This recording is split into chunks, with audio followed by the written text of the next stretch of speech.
Lieutenant Robert Johnson saw the flash of sunlight on metal above him and knew instantly what it meant.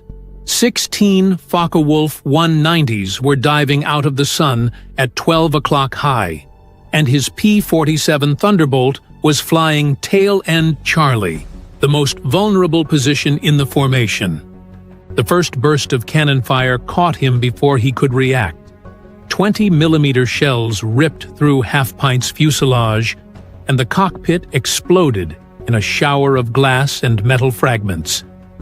Oil sprayed across Johnson's goggles, blinding him as his canopy shattered into 1,000 pieces. He tried to jettison the canopy to bail out, but the hydraulic system was already destroyed.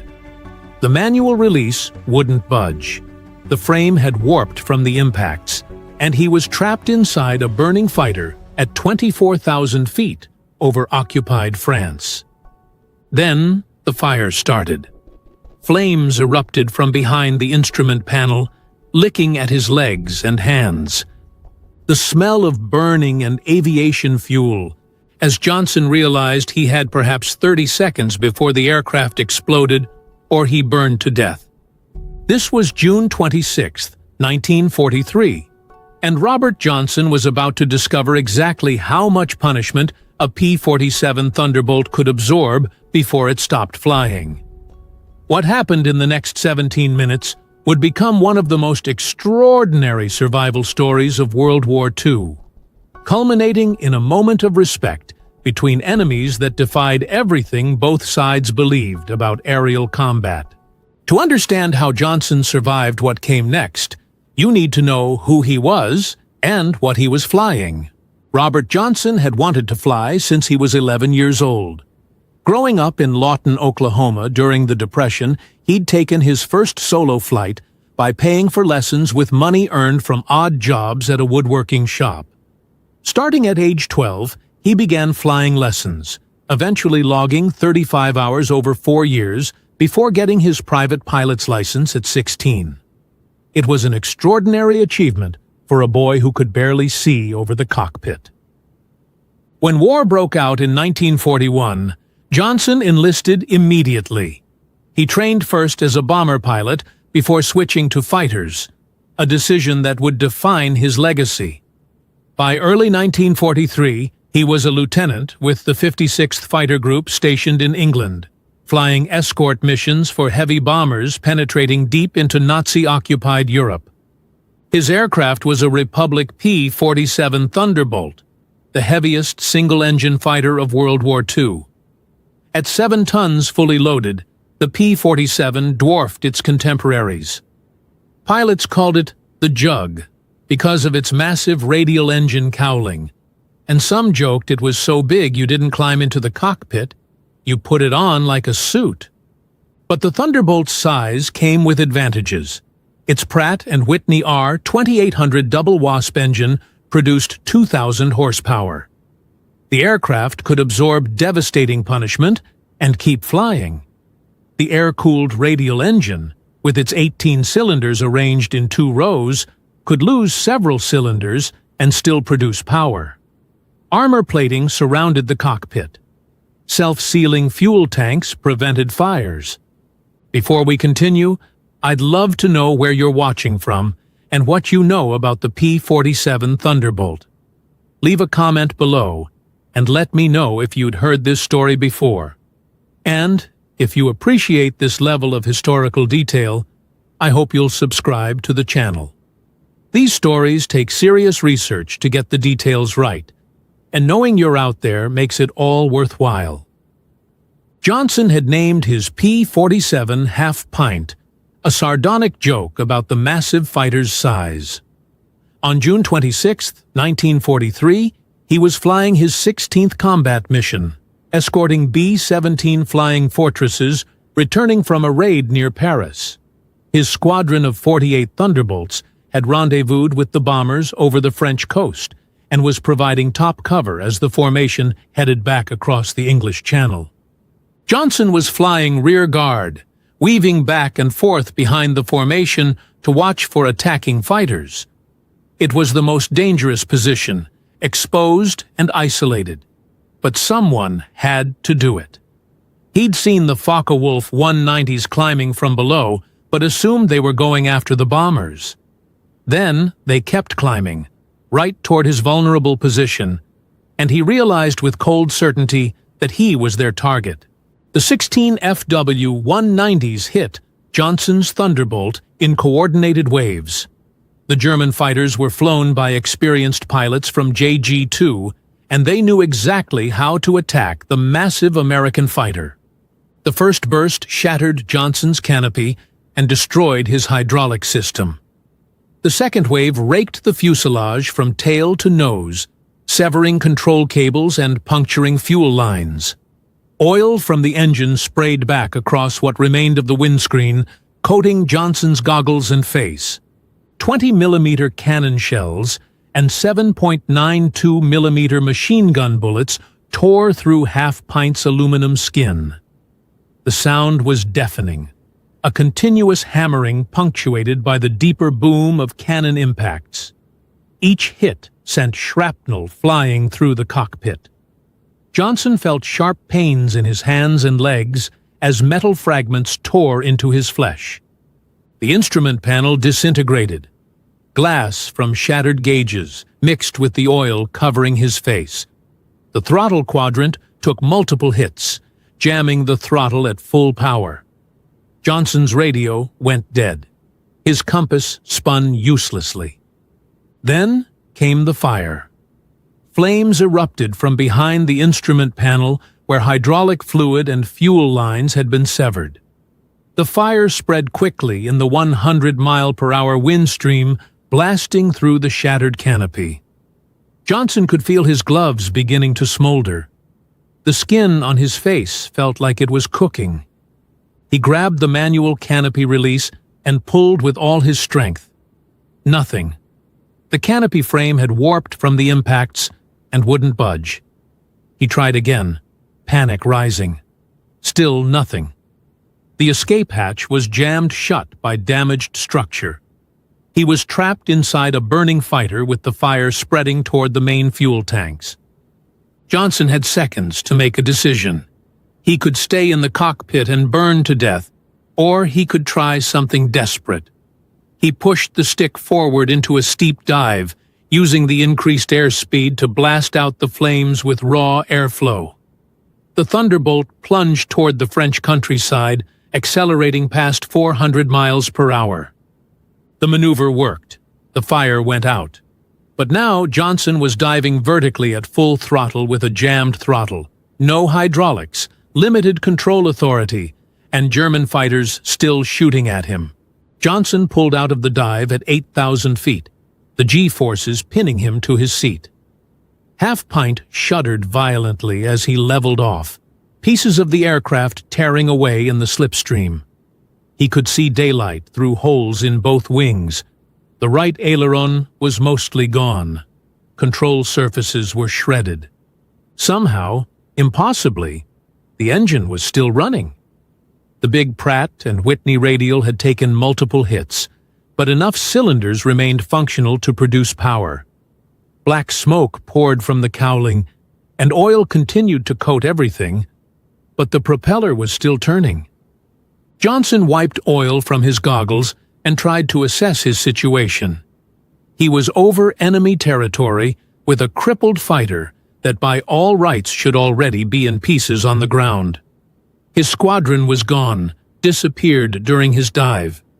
He was alone, wounded, and being hunted by the most lethal fighter pilots in the Luftwaffe.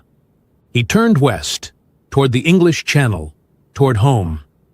Every control input produced unexpected results. The stick felt loose, disconnected. Several control cables had been severed, and Johnson was flying the Thunderbolt using trim tabs and sheer willpower. The aircraft wanted to roll left constantly. He had to hold full right stick just to maintain level flight. Then he saw it. One Focke-Wulf 190 had followed him down and was now positioned on his tail, just beyond effective firing range. The German pilot was stalking him, waiting for the crippled Thunderbolt to slow down or lose control. Johnson pushed the throttle forward, forgetting it was already jammed at full power. There was nothing he could do to go faster. The FW-190 closed the distance. Johnson saw the muzzle flashes as the German opened fire again. More impacts, more holes appearing in the wings. A chunk of his right elevator tore away. The Thunderbolt bucked and shook but kept flying. Johnson tried evasive maneuvers, but with damaged controls, his options were limited. Every turn bled energy he couldn't afford to lose. The German stayed on him, firing burst after burst.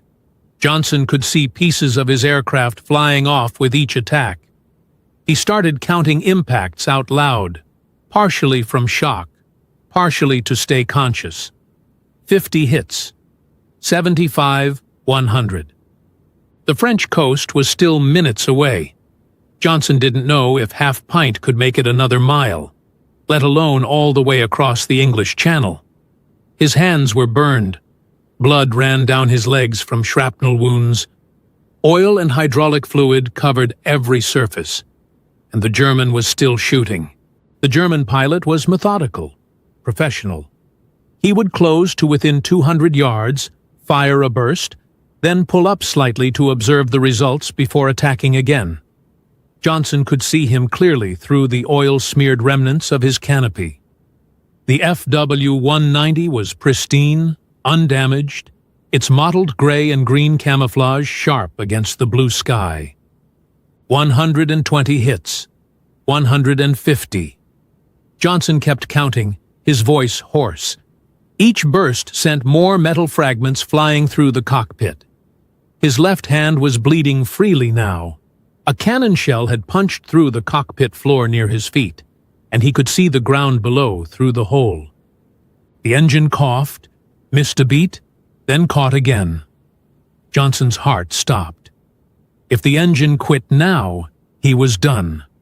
No power meant no control, and the Thunderbolt would enter a spin he couldn't recover from with damaged surfaces. But the Pratt & Whitney kept running, that massive radial engine absorbing punishment that would have destroyed any inline engine. Johnson crossed the French coast at 2,000 feet, the English Channel stretching ahead. 18 miles of open water between him and England. The German followed him out over the water, still firing. Johnson was beyond understanding why the Thunderbolt was still flying. The laws of physics should have torn the aircraft apart minutes ago. The structural damage was catastrophic. The engine should have seized. The controls should have failed completely. 175 hits. 180.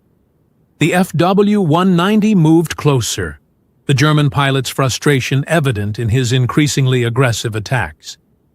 He was expending all his ammunition on this lone American fighter, and it refused to go down. Johnson saw the white cliffs of Dover ahead. England. Safety maybe. If the engine held. If the controls didn't fail. If the German ran out of ammunition. If 200 hits. Then something changed. The Germans stopped firing. The FW-190 slid forward, pulling alongside Johnson's crippled Thunderbolt. For a moment, the two fighters flew in formation, separated by perhaps 30 feet of air. Johnson could see the German pilot clearly through the Focke-Wulf's canopy. The German was staring at Half Pint, his head moving as he assessed the damage. Both wings were shredded, with fabric and metal hanging in strips. The fuselage was riddled with holes. The tail looked like it had been attacked with a chainsaw. Hydraulic fluid and oil streamed from multiple punctures. It was impossible that this aircraft was still flying, yet here it was, somehow maintaining altitude and heading. The German pilot looked across at Johnson. Their eyes met for a brief moment across the 30 feet of sky separating them. Then the German did something that Johnson would remember for the rest of his life. He raised his gloved hand to his forehead in a precise military salute, held it for a long second, then banked away, heading back toward France, his ammunition exhausted, and his fuel running low. Johnson was alone over the English Channel, flying a wreck that had survived over 200 hits and 21 cannon shells, saved by an enemy who had finally run out of ways to kill him. The moment that German pilots saluted Robert Johnson and turned away marked more than just one pilot's survival. It represented a fundamental shift in how both sides understood the air war over Europe. The German pilot's identity remains debated. Many historians believe it was Egon Meyer, the Luftwaffe ace who had developed the head-on attack technique that was devastating American bomber formations. Meyer was known for his tactical brilliance and his professional respect for worthy opponents. He was flying in that sector that day, and the methodical, precise attacks matched his known style. Others argue it could have been any experienced JG-2 pilot who recognized that continuing to fire into an aircraft that refused to die was pointless. Whatever his name, what he witnessed that day changed how German fighter pilots viewed American aircraft. For the Luftwaffe, the incident became a nightmare scenario. If an American fighter could absorb 200 machine gun rounds and 21 cannon shells and still make it home, what did that say about German armament? The standard 20mm MG-151 cannon was supposed to be decisive. A few hits should destroy any fighter. Yet, this Thunderbolt had taken dozens of cannon impacts and kept flying. German pilots began reporting back to their squadrons about the P-47's incredible durability. The psychological effect rippled through fighter units. When you shot at a Spitfire or a P-51, you could see results. Control surfaces would tear away. Coolant would stream from punctured radiators. Engines would seize. But the P-47 just kept coming. What Johnson didn't know as he nursed half-pint across the English Channel was that his survival was proving something Republic aviation engineers had been claiming for months. The P-47 wasn't just big and heavy. It was the most survivable fighter in the European theater. And word was spreading fast. The salute itself was significant beyond the moment. In an era of total war, where mercy was rare and survival was everything, that German pilot had made a choice. He'd exhausted his ammunition trying to kill Johnson. He could have rammed the crippled Thunderbolt, a tactic some desperate Luftwaffe pilots were beginning to employ. Instead, he'd acknowledged the impossible, saluted an enemy who had somehow defied death, and withdrawn. It was the kind of moment that reminded both sides that beneath the propaganda and hatred, they were all pilots. Men who understood what it took to strap yourself into a machine and fight at 400 miles per hour, where mistakes meant instant death. The salute was one professional acknowledging another's skill and luck in equal measure. But there was something else the salute revealed. The German pilot was out of ammunition and possibly low on fuel, and he knew it. The salute wasn't just respect, it was resignation. He'd done everything possible to kill Johnson, used every bullet and shell, and the American was still flying. What else could he do but acknowledge the impossible and go home? For American pilots hearing the story later, Johnson's survival became instant legend. It validated everything they'd been told about the P-47's toughness. If Johnson could take 200 hits and make it home, maybe they could too. The psychological boost was immeasurable. Confidence in your aircraft makes you a better pilot, more willing to press attacks, less likely to break off prematurely. The Germans, meanwhile, faced the opposite problem. If standard ammunition loads couldn't reliably kill P-47s, what would? Some pilots began advocating for heavier 30mm cannons, but those had lower rates of fire and more limited ammunition capacity. The problem had no easy solution, and it meant every engagement with Thunderbolts carried increased risk. Johnson crossed the English coast at 1,500 feet, barely maintaining altitude. Half Pint was dying slowly. The engine was running rough, multiple cylinders damaged or destroyed. Oil pressure was dropping. The airframe shook continuously, structural integrity compromised by hundreds of holes and severed components.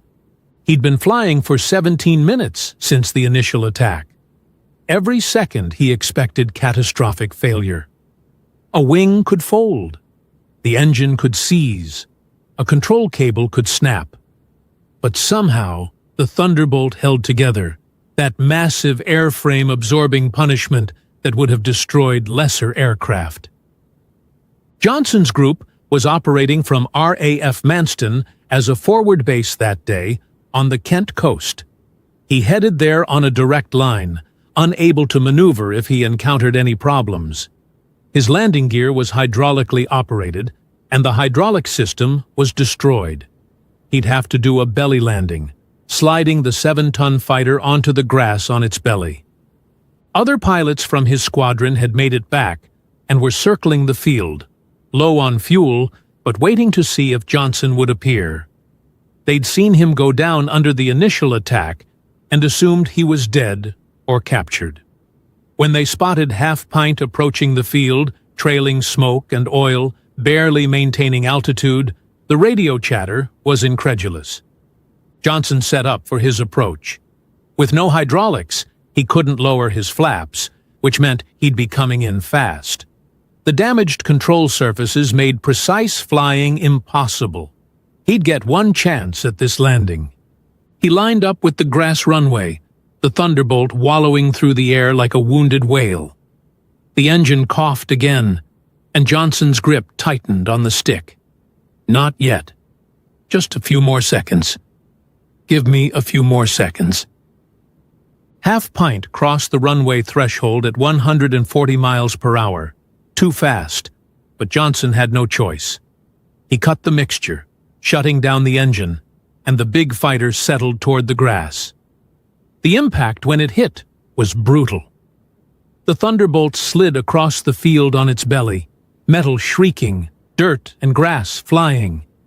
It slewed slightly left, then right, before finally grinding to a stop in a cloud of dust. Johnson sat in the cockpit for a long moment, unable to move. He was alive. Against every law of probability and physics, he was alive. Emergency crews were already running toward the aircraft, fire extinguishers ready, medics preparing for the worst. When they finally got the jammed canopy open and pulled Johnson out, they were stunned he was conscious, let alone able to walk. His hands and face were burned. Blood soaked through his flight suit from multiple shrapnel wounds. Oil and hydraulic fluid covered every inch of him. But he was alive. Then the ground crew began examining Half Pint, and the true scope of what had happened became clear. The maintenance crews and engineering officers who examined Half Pint that afternoon at RAF Manston couldn't believe what they were seeing. The damage was beyond anything they'd witnessed on an aircraft that had made it home. They started counting holes. The initial tally was overwhelming. After 2 hours of careful documentation, they stopped at 200 bullet holes and 21 cannon shell impacts. The actual number was likely higher, but some damage overlapped, where multiple hits had struck the same area, making accurate counts impossible. Both wings looked like Swiss cheese. Fabric covering on the control surfaces hung in tatters. Several ribs were completely severed. Hydraulic lines, electrical wiring, and fuel lines had been cut in multiple locations. That the wings hadn't folded under flight loads was itself miraculous. The fuselage damage was even more extensive.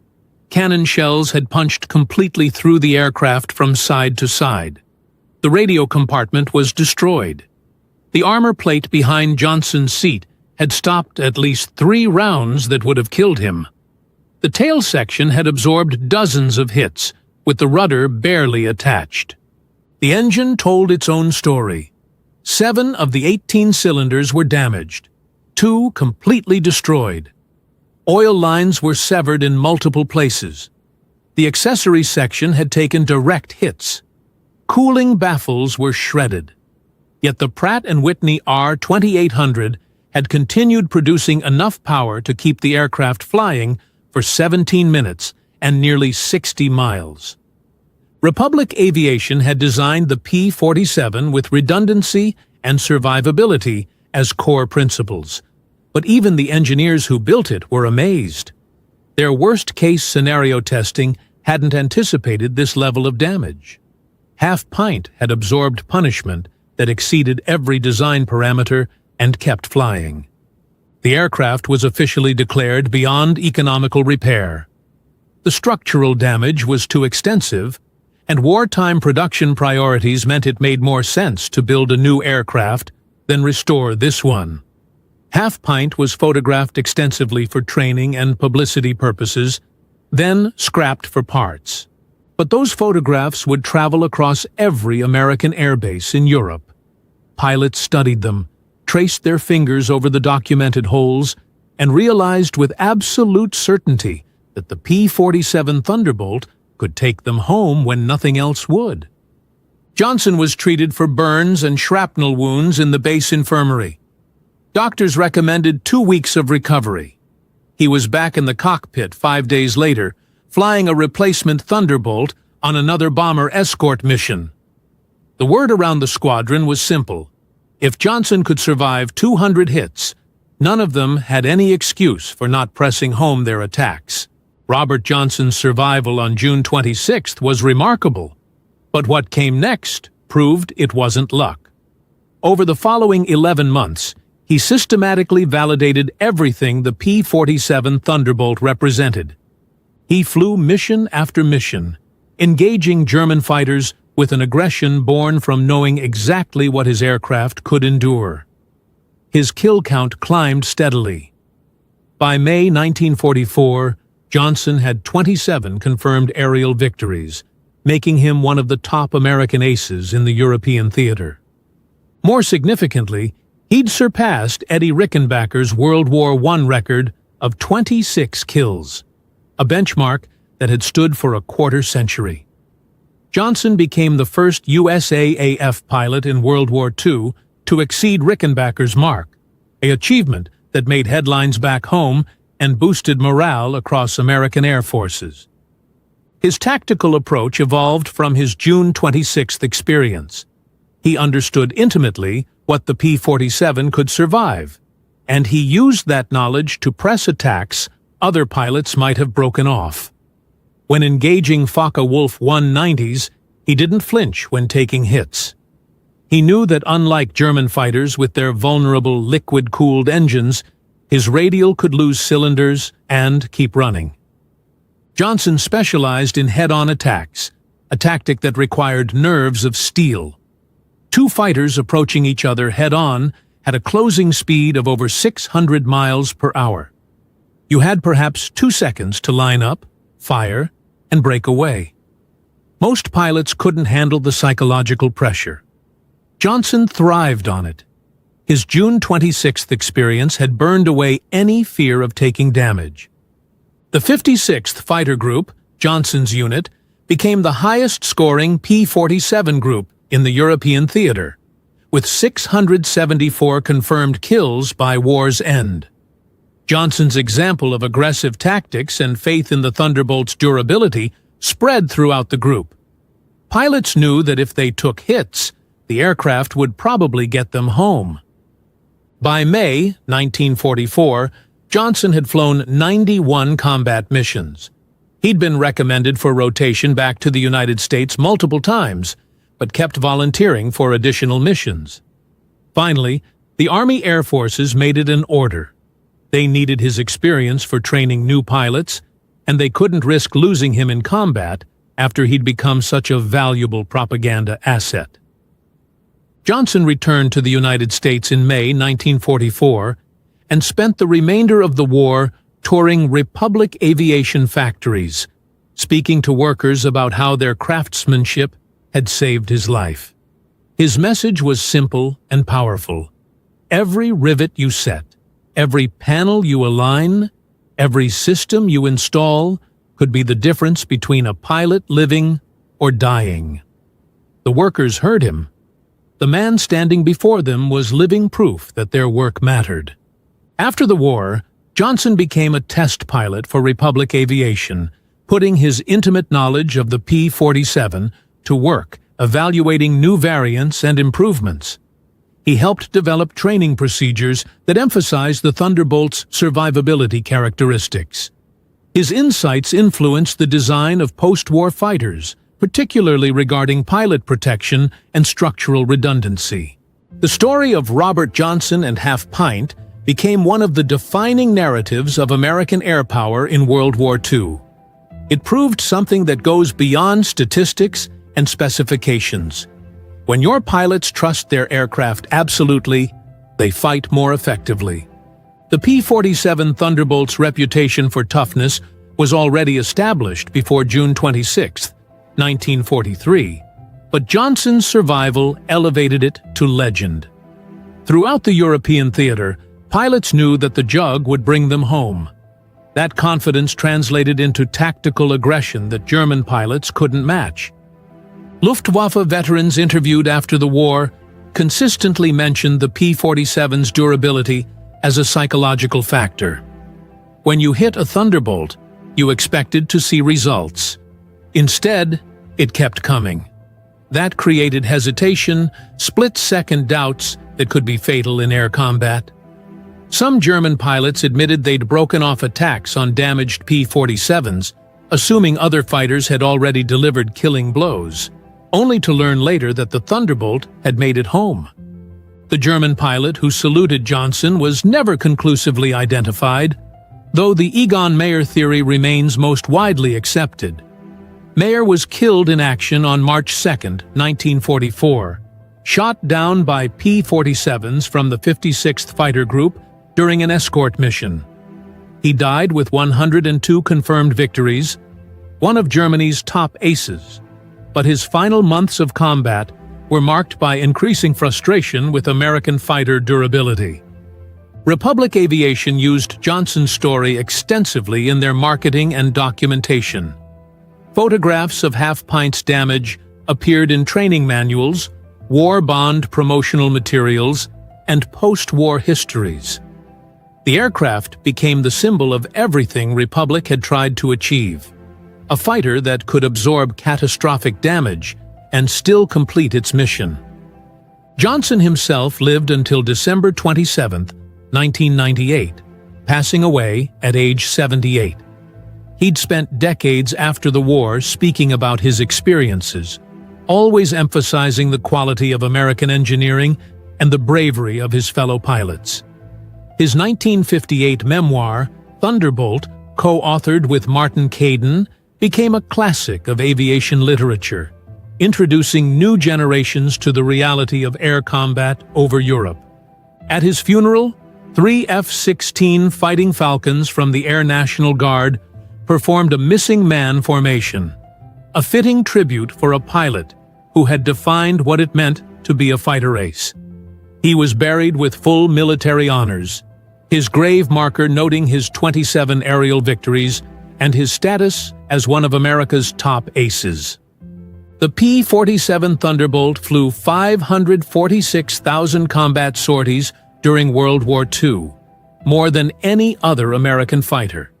It destroyed 11,874 enemy aircraft, 9,000 locomotives, 86,000 railroad cars, and 68,000 trucks. But its greatest achievement might have been the 3,499 pilots who survived being shot down in P-47s, a survival rate unprecedented in aviation warfare. Robert Johnson's survival on June 26, 1943, wasn't just one man's extraordinary luck. It was validation of every engineering decision Republic Aviation had made, every extra pound of armor, every redundant system, every design choice that prioritized pilot survival over marginal performance gains. And it was proof that sometimes in war, the greatest victories aren't measured in enemies killed, but in friends brought home alive. Today, several P-47 Thunderbolts remain airworthy, flying at air shows where they demonstrate the massive radial engine's distinctive sound and the aircraft's impressive performance. When aviation enthusiasts see these aircraft, they're seeing the fighter that could absorb 200 hits and still fly home. The fighter that earned a salute from an enemy who'd tried everything to bring it down and failed. That's the legacy of the P-47 Thunderbolt. That's the story of Robert Johnson. And that's why a German ace's salute over the English Channel in 1943 became one of the most powerful moments in aviation history.